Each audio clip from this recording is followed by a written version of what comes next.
Football കളത്തിൽ ചില നീതി നിഷേധങ്ങളുണ്ട്. കളിയുടെ കാൽപ്പനികതയെ തന്നെ ചോദ്യം ചെയ്ത് അതിൻ്റെ ചട്ടക്കൂടുകളെ ഒന്നാകെ പൊളിച്ചു പണിത് ഇതെൻ്റെ സാമ്രാജ്യം, എൻ്റെ നിയമം എന്ന് ചിലർ പ്രഖ്യാപിച്ചു കളയും. കൈപ്പിടിയിലൊതുക്കേണ്ട പന്തിനെ പരിഹസിക്കും. നേരെ ചെയ്യേണ്ട കാര്യങ്ങളെ അല്പം വളഞ്ഞ വഴിയിൽ റിസ്ക് എടുത്ത് ചെയ്യും. പോസ്റ്റിലേക്ക് പറന്നിറങ്ങുന്ന കാൽപന്തിനെ നേർക്കുനേരെ നിന്ന് സ്വീകരിച്ച് വായുവിൽ ഉയർന്ന് പിൻകാലുകൊണ്ടൊരു തേൾ കിക്ക് കൊടുത്ത് കുത്തി നോവിക്കും. കളിരീതികളെ അങ്ങനെയൊക്കെ ചോദ്യം ചെയ്യപ്പെടുമ്പോഴാണ് നിയമാവലിക്കുള്ളിൽ നിന്ന് കുമ്മായച്ചതുരത്തിൽ കളിക്കേണ്ട കളിയല്ല ഫുട്ബോളെന്നും അതിന് കളിക്കാർക്ക് അവരുടേതായ നീതിയും ന്യായവിധികളുമുണ്ടെന്നും ലോകം തിരിച്ചറിയപ്പെടുന്നത്. അങ്ങനെ കാൽപന്ത് കളിയെ ചോദ്യം ചെയ്തവരിൽ പ്രധാനിയാണ് കൊളംബിയൻ ഗോൾ കീപ്പറായിരുന്ന റെനെ ഹിഗ്വിറ്റ.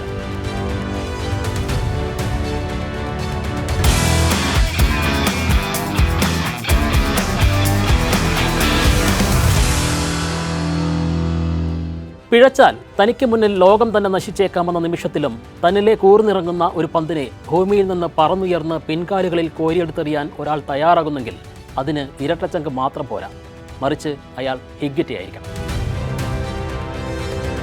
ഒരാൾ കാണിക്കുന്നതിനെ പിന്തുടരാൻ ആളുകളുണ്ടാകും, പക്ഷേ വെല്ലുവിളി ആദ്യമായി ഏറ്റെടുക്കാൻ തയ്യാറാകുന്നവനാണ് പോരാളി.